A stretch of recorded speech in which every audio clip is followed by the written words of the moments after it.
नमस्कार, मैं मधुर मिश्रा और आप देखना शुरू कर चुके हैं द खबर हकीकत .com।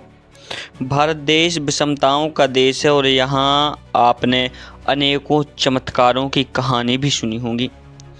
रोज़ आप एक नए चमत्कार के बारे में जानते होंगे। आप ऐसे कई तीर्थ क्षेत्रों के बारे में जानते होंगे जहाँ की अपनी अपनी कुछ विशेषता है और शायद यही विशेषता हिंदू धर्म को बहुत मजबूती प्रदान करती है। यही विशेषताएं और यही रहस्य इस सनातन धर्म की पहचान है कि आज भी ऐसे रहस्य और ऐसे चमत्कार हैं जहां से वैज्ञानिक भी पर्दा नहीं उठा पाए, जहां विज्ञान के कोई भी नियम लागू नहीं होते।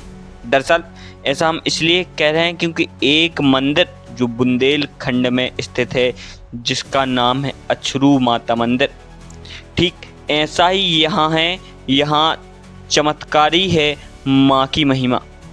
माँ यहाँ विराजमान है, जो एक कुंड के रूप में माँ विराजमान है। दरअसल मध्य प्रदेश के बुंदेलखंड के निवाड़ी में स्थित है यह अछरू माता मंदिर।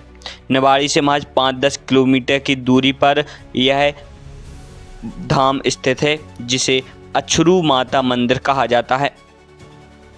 अछरू माता मंदिर की यह चमत्कार है कि माँ यहाँ एक कुंड के रूप में विराजमान है और माँ अपने भक्तों को उनकी मनोकामना पूर्ण होने पर उन्हें प्रसाद देती हैं।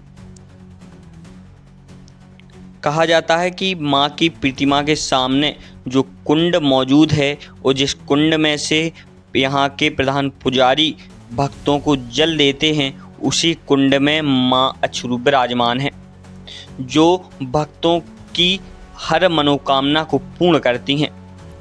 मान्यता यह है कि एक छोटे से कुंड से जब भक्त अपनी मनोकामना मांगते हैं तो पुजारी जैसे ही उस कुंड में से जल निकालते हैं तो उसमें माँ प्रसाद देती हैं।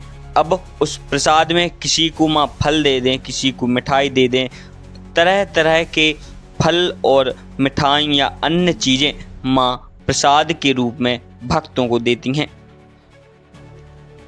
सोचने का विषय यह है कि एक छोटे से कुंड से यह प्रसाद कहाँ से आता है, कहाँ से वह प्रसाद आता है जो पुजारी भक्तों को देते हैं। तो वहीं एक मान्यता यह भी है कि जब कुंड में बुलबुले उठने लगते हैं तो इसका यह मतलब निकाला जाता है कि माँ ने आपकी अरदास सुन ली और अब आपकी मनोकामना पूर्ण होगी। कहा जाता है कि यहाँ पर जो भी भक्त जो भी सच्चे दिल से मुराद मांगता है माँ उसे ज़रूर पूर्ण करती हैं। तो वहीं एक कथा जो माँ के नाम से जुड़ी हुई है।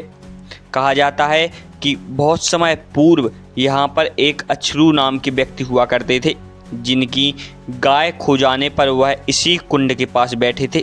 तब कुंड में से निकल के माँ ने उन्हें दर्शन दिए और उनसे कहा कि आप इस कुंड में लाठी डालें, जहाँ पर यह लाठी निकलेगी वहाँ पर तुम्हें तुम्हारी गाय मिलेगी। और ठीक ऐसा ही किया उस ग्वाले ने। उन्होंने उस कुंड में लकड़ी डाली और वहाँ से 3 से 4 किलोमीटर दूर एक तालाब के पास वो लकड़ी निकली, जहाँ पर उन ग्वालों को वहाँ गाय मिल गई, जिसके बाद से उन्हीं के नाम पर इस धाम का नाम अछरू माता धाम पड़ गया और माँ लोगों की मनोकामना पूर्ण करने लगीं और भक्त माँ के यहाँ अपनी मनोकामना लेके आने लगे और माँ भी हर व्यक्ति की यहाँ मनोकामना पूर्ण करती है। चलिए क्या है यहाँ के धाम की महिमा जाने वहाँ के पुजारी जी से।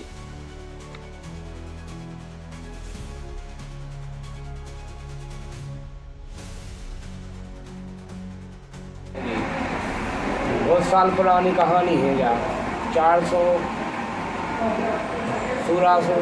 साल की कहानी है यार। ये अछरू माता है, ये अछरू माता अछरू के नाम के ऊपर प्रसिद्ध रही थी। अछरू जो है वे अछरू हमारे माने पुरजा आजे पर आजे हैं, बहुत माने उन्हें भी माता मिली थी। तो माता जी ने जो कही थी कि आप अछरू में माता आपका नाम चलेगा। किनका नाम चलेगा? अछरू का नाम चलेगा। तो अछरू के नाम पर प्रसिद्ध हो गई थी माता। जो अछरू की भैंसियाँ हैरानी थी, जो मड़वा तालाब है वहाँ पर माता ने यहाँ से त्रिशूल घलवाओ तो वहाँ पर भैंसियाँ भी तालाब में अछरू के नाम से मिल गई थी। मैं झंडा खड़ो मिलो तो जब से अछरू माता अछरू के नाम पर प्रसिद्ध हो गई, तो बस अछरू पूजा रचा करने लगे। लेकिन तो बंसा तो आगे बढ़ा गई, सुबह लोग करने लगे। माता के बारे में कहा जाता है कि प्रसाद देते हैं, तो माता के बारे में भी कुंड है, इसी कुंड से आशीर्वाद देती हैं, इसी कुंड से प्रसाद देती हैं। और प्रसाद में माता रानी क्या दे दें? लौंग, इलायची, नींबू, नारियल, केला, संतरा, अनार, सेब, मौसमी, कुछ भी दे सकती है माता रानी प्रसाद। जो प्रसाद माता रानी के जो खजाना है, खजाना से जो ने प्रसाद देने हैं वो प्रसाद भक्त लोगन के लाने दे सकते। यहाँ मनौती की भी बिल्कुल हुई है, तो यहाँ पर हम देख रहे हैं कि कुछ चीज़ें लोग अपने टांगे हुए हैं, वो पालना जैसा जो पल्ला है यहाँ झूला, जिसकी गोद नहीं भरती है तो माता रानी के दरबार में भी लोग आते हैं, अपनी गिनती लगाते हैं, अपने उल्टे हाथे लगाते हैं तो उनकी गोद भर जाती है। तो यहाँ पे लोग आते हैं अपने सीधे हाथे करके, फिर यहाँ पर जो पल्ला वगैरह झूला ले आते हैं वे यहाँ पर लोग चढ़ाते हैं।